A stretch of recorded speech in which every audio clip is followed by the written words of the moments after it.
Hello guys, welcome back and assalamu alaikum to all of you. हम लोग अपनी physical quantities and units के section के ऊपर वर्किंग कर रहे थे ए लेवल्स में। हम लोगों ने पहले दो लेक्चर्स में एसआई बेस्ड क्वांटिटीज के ऊपर बहुत डिटेल में वर्किंग की। फिर हम लोगों ने स्केलर एंड वेक्टर्स के ऊपर दो लेक्चर्स कर लिए। आज जो हमारा आगाज है वो एरर्स एंड अनसर्टेनिटीज के ऊपर है। आई गेस 3 लेक्चर्स इसके ऊपर एरर्स एंड अनसर्टेनिटी पे हम लोग जब कंप्लीट कर लेंगे तो we would be really will to go to the next chapter. और इसके बाद हम लोग कुछ बहुत डिटेल पासवर्ड सेशंस भी करेंगे। अराउंड 2.5 आवर्स के 2 सेशंस जो हैं ये हमारे पेड बैच में होते हैं। ठीक है, किसी को उनका एक्सेस चाहिए तो वो मेरी वेबसाइट पे जाके मुझे वो जो है व्हाट्सएप कर सकता है। मैं उसको वो एक्सेस वेबसाइट पे उसकी जो इन्फॉर्मेशन है वो मैं आपको साथ शेयर कर दूंगा। उसमें हम लोग क्या करेंगे, अराउंड 100 क्वेश्चंस तक कंप्लीट करेंगे इसके पूरे चैप्टर के, जिसमें 50 क्वेश्चंस कुछ SI based quantities, scalars and vectors, line से अराउंड 100 क्वेश्चंस की वर्किंग हम लोग उसमें कंप्लीट कर रहे होंगे। अच्छा, ऑन दैट नोट आज हम लोग जो है बात को आगे बढ़ाते हैं। हम जो है एरर्स एंड अनसर्टेनिटी पे शुरू करते हैं। सबसे पहले सर बात शुरू होती है जब एरर्स एंड अनसर्टेनिटी पे, तो बात शुरू ही इस पॉइंट से होती है कि ये एरर होता क्या है। अच्छा, errors and uncertainties are basically deviations from the true value. For example, अगर मेरी ग्रेविटी की वैल्यू 9.81 है, फॉर एग्जाम्पल अगर स्पीड ऑफ साउंड की एक्चुअल वैल्यू 300 मीटर्स पर सेकेंड है, but when I measure the speed of sound, I am getting a value of 280 for example, and the value of gravity that I am getting is 8.81 just in case। तो ये चीजें हमारी true value जो कि actual answer है उससे थोड़ी सी डिफरेंट है। And since these values are different, इसका कोई ना कोई रीजन, कोई एरर होगा, क्योंकि ना वो ग्रेविटी की वैल्यू चेंज हो सकती है एक्चुअल में, ना हमारे पास स्पीड ऑफ साउंड की वैल्यू चेंज हो सकती है। तो ये because this there are deviations in the readings, इसकी वजह से हम ये बात बोलते हैं कि कोई एरर्स हैं जिसकी वजह से ये डेविएशंस आई हैं रीडिंग में। अच्छा, अब इस बात को समझिएगा कि ये जो एरर्स होते हैं they are of 2 different types, और दे हैव लाइक 4-5 रीजंस जिस वजह से ये एरर्स आ सकते हैं। सडनली बात को अगर शुरू करें तो एरर्स किस किस वजह से आ सकते हैं।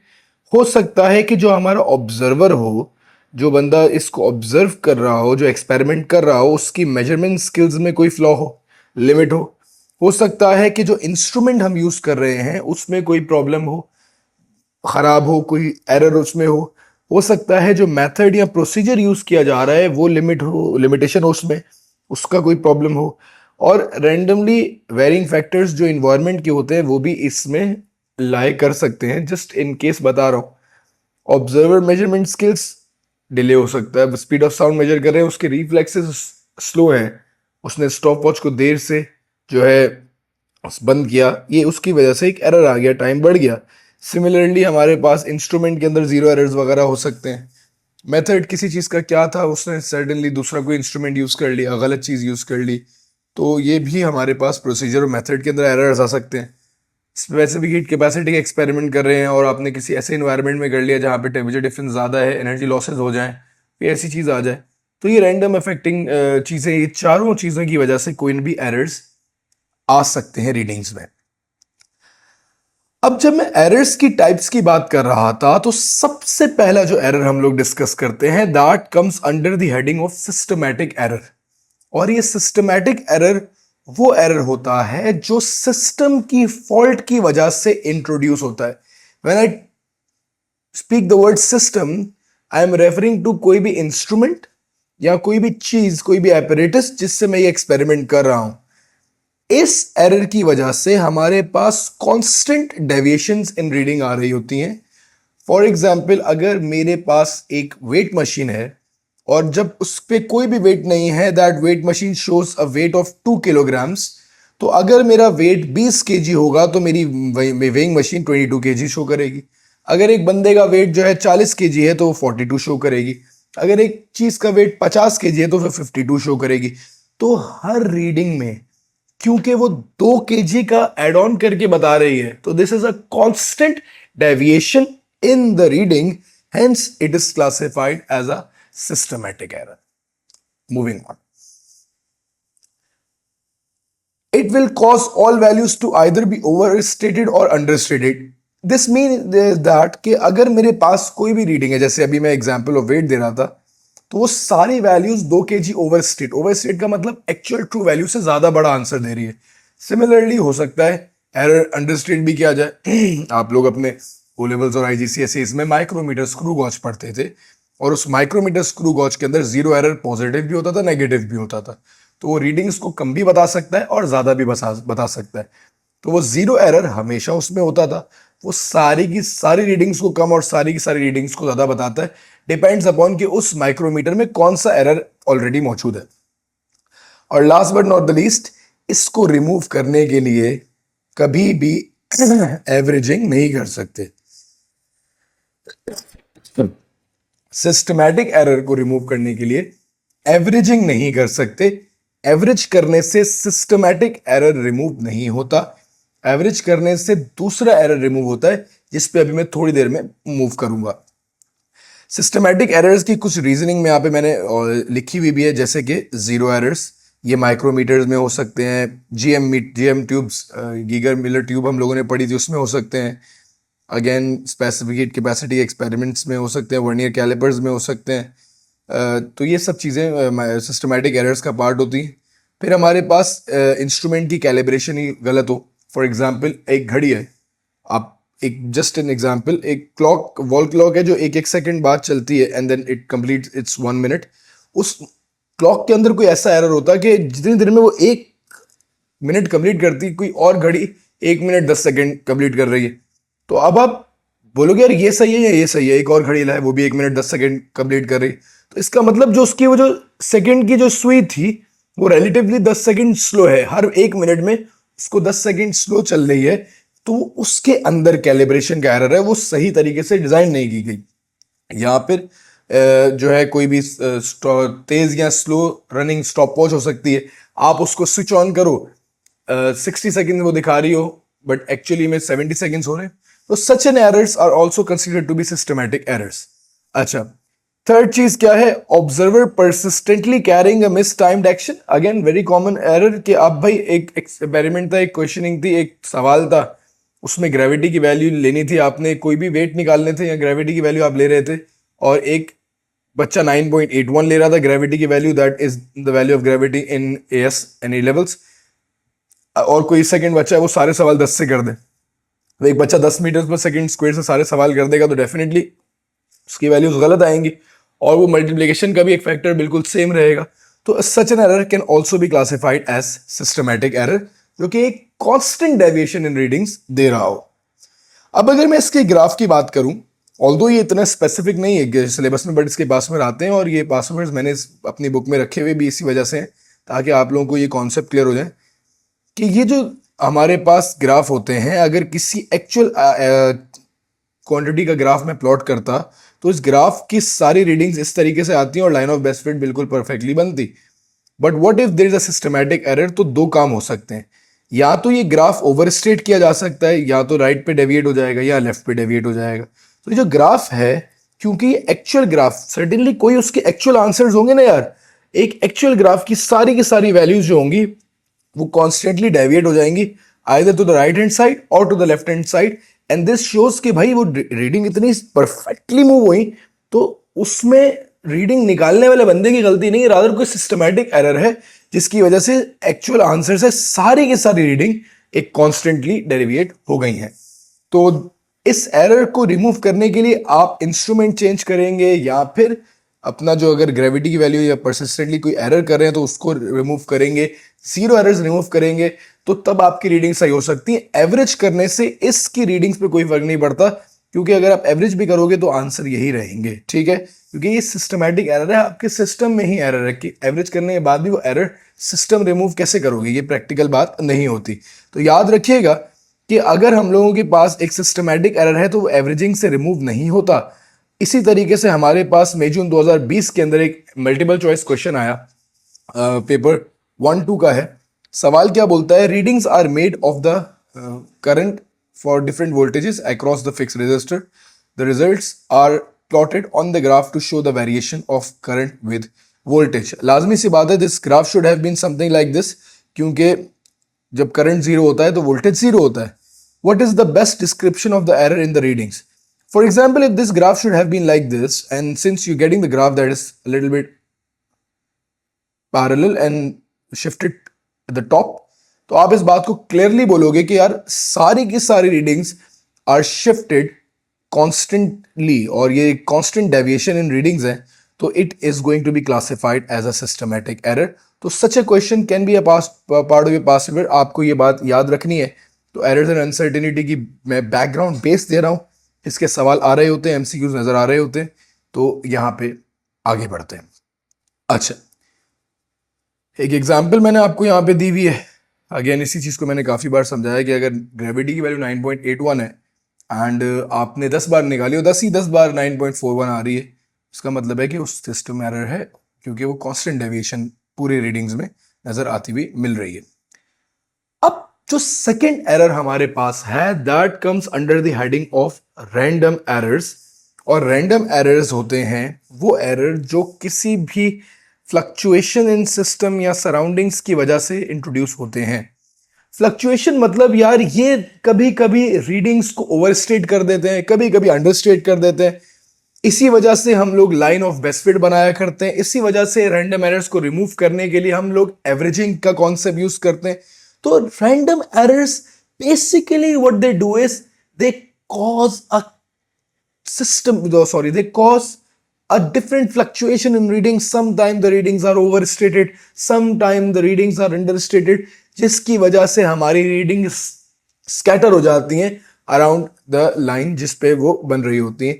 बहुत कॉमन है, आप लोग एटीबीज में लाइन ऑफ बेस्ट फिट बनाते हुए आ रहे हो, और इस एरर को जो कि रैंडम चीजों की वजह से होता है, that is known as random errors. For example, अगर कोई बंदा स्पीड ऑफ साउंड मेजर कर रहा है and the direction of the wind is continuously changing, that will cause the readings to be scattered. Sometimes the speed would be more, sometimes the speed would be less. Because of that, there would be random scatter of the readings, and this will be because of the random error. Secondly, human reaction time is also a very important cause. कभी stop watch जल्दी बंद हो गई, 1 second का ऊपर नीचे हो गया, तो ये सब भी रैंडम एरर्स की वजह से होता है। एंड रैंडम एरर्स के जो रिजल्ट में the graph is mostly scattered like this, ठीक है, and then you draw line of best fit which would usually give you the right answers. आप इसको एवरेज करेंगे, ज़्यादा बार इसके एक्सपेरिमेंट्स करेंगे, तो आपको आंसर्स एवरेज के बाद अपनी true value is basically refer to the actual value जो हम लोग निकाल रहे हैं, उसके करीब ही मिलेंगे। And then this is to conclude that ये हमारे पास जो है एक आसानी से रैंडम एरर्स की डेफिनेशन हो गई। अच्छा, मई जून 2019 के अंदर पेपर 1-2 में एक क्वेश्चन आया, two quantities P and Q are directly proportional. So they are given that these quantities are directly proportional. Experimental results are taken and plotted in the graph of Q against P. Which graph shows there were random errors in the measurements of P and Q? Random errors in the measurements of P and Q तो हमारे पास सिर्फ C ही show करता है, as इसमें scatter of readings हैं। Part D जो है ये हमारे पास कौन सा एरर शो करता है? This is a systematic error, क्योंकि हमारे पास सारी डेविएटेड है। पार्ट ए में तो मेरे ख्याल से कोई एरर ही नहीं है, and B are not directly proportional. तो ये हमारे पास पार्ट सी हो गया। स्कैटर इन रीडिंग्स आप देख रहे हैं तो वो रैंडम एरर की वजह से होंगी। अच्छा, अब यहां से क्योंकि मैंने एक पार्ट ऑफ एरर्स आपको समझा दी, अब मैं इसके कुछ क्वेश्चंस पे वर्किंग करूंगा, ठीक है, सुनते जाइएगा। An analogue voltmeter is used to take measurements of a constant potential difference across a resistor. For these measurements, describe one example of a systematic error. तो systematic error जो analog voltmeter है उसमें definitely zero error हो सकता है, that will cause constant deviation in reading.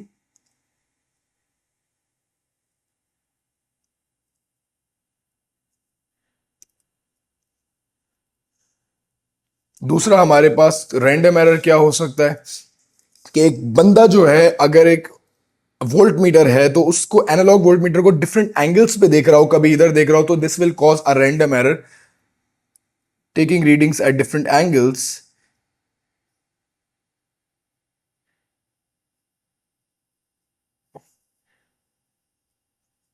इसकी वजह से रैंडम एरर्स क्रिएट हो सकते हैं। ठीक है, तो अगेन आपने अपनी तरफ से कोई भी 2-3 आंसर्स होते हैं, कोई भी आपको जो समझ आ रहा हो उस पर्टिकुलर सिचुएशन पे वो करवा देते लिख लीजिएगा ताकि आपको मार्क्स मिल जाए। ठीक है, one end of the wire is connected to a fix point, a load is attached to the other end so that the wire hangs vertically.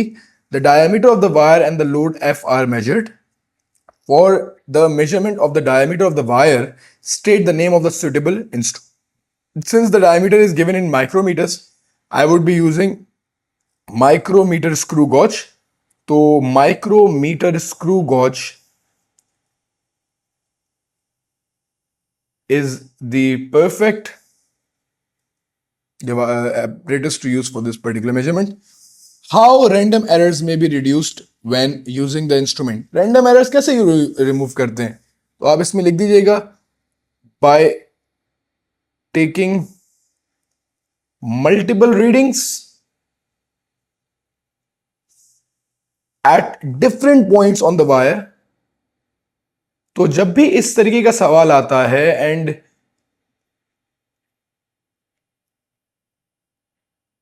and average it, तो आपके पास जब भी फॉर एग्जांपल कोई wire है, कोई भी आपके पास तार है एंड यू रिक्वायर्ड कि आप इसमें जो है रैंडम एरर्स को रिड्यूस करें, तो व्हाट यू डू इज कि आप इसके डायमीटर पे डिफरेंट डिफरेंट पॉइंट्स पे जो है माइक्रोमीटर को रखते हैं and then you take the diameters and then eventually you just average it out ताकि आपके जो एरर का जो भी चांस है वो रिड्यूस हो सके और इस तरीके से आप रैंडम एरर्स को रिड्यूस कर सकते हैं। Moving on. अच्छा जी, describe the effect one in each case of systematic error and random error when using a micrometer screw gauge to take readings for a diameter of a wire. Systematic error में क्या होगा? It will cause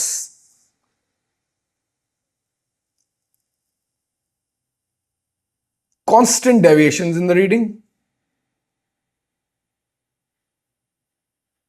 Constant deviations in the reading में constant deviations जो है cause कर रहा होगा जब भी बात सिस्टमैटिक एरर की आ जाएगी, जीरो एरर की वजह से। ठीक है, यहाँ तो सारी रीडिंग ओवर स्टेट हो जाएंगी या सारी रीडिंग अंडर स्टेट हो जाएंगी। और रैंडम एरर की वजह से क्या हो रहा होगा? It will cause scatter in reading, it will cause scatter in reading around the true value.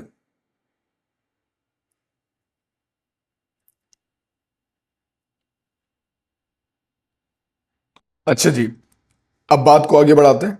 Next part precision और एक्यूरेसी के बारे में है। ये अभी हमारा नेक्स्ट टॉपिक है।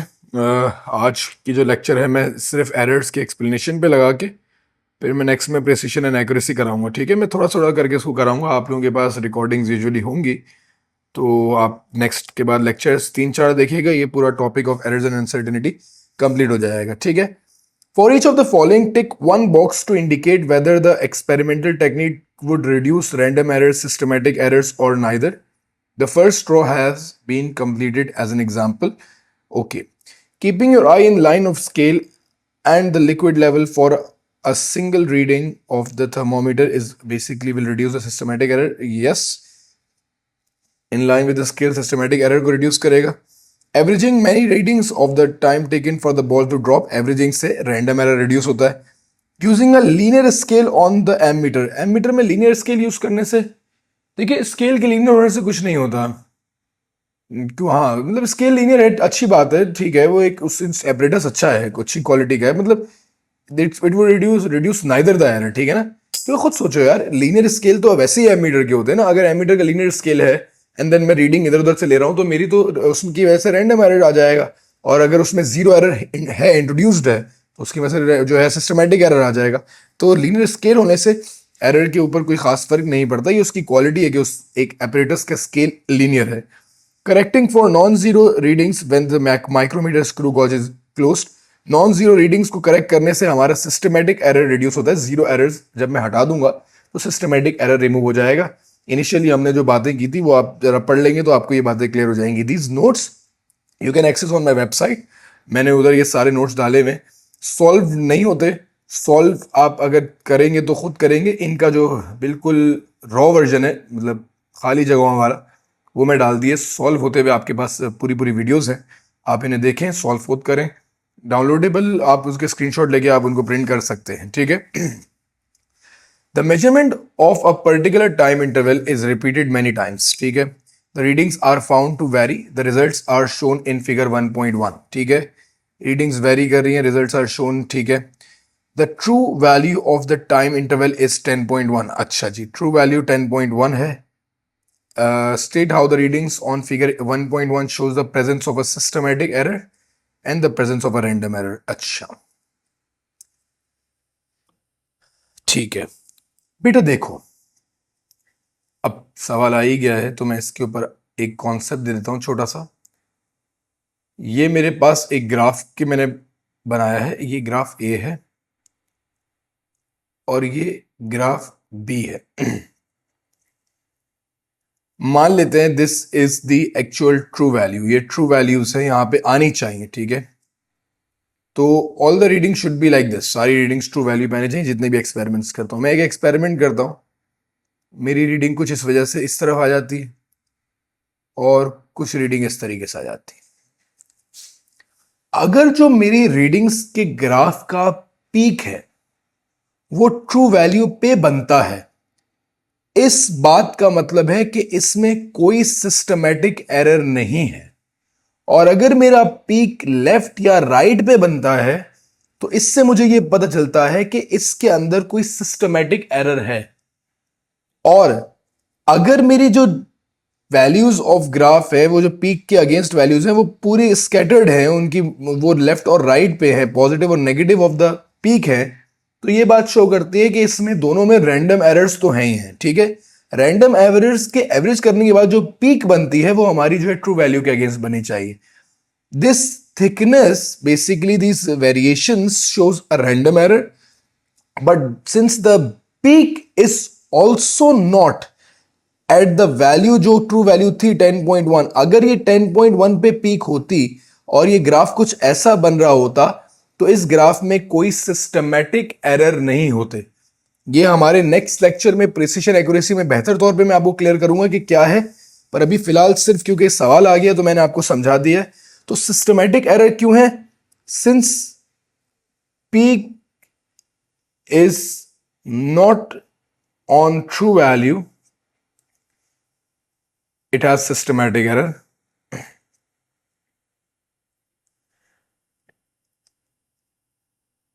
रैंडम एरर क्यों है?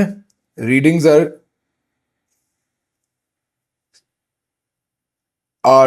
scattered,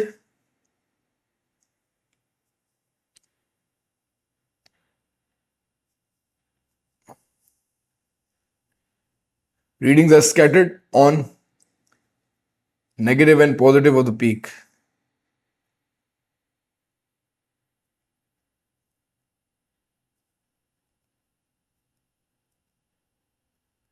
क्योंकि रीडिंग स्कैटर्ड है तो this shows a random error, ठीक है। लेफ्ट एंड राइट लिख सकते हो, reading are scattered on around the peak लिख सकते हो, सेम बात है, ठीक है। और पीक अपनी ट्रू वैल्यू पे नहीं बनी, that's why it has a systematic error also.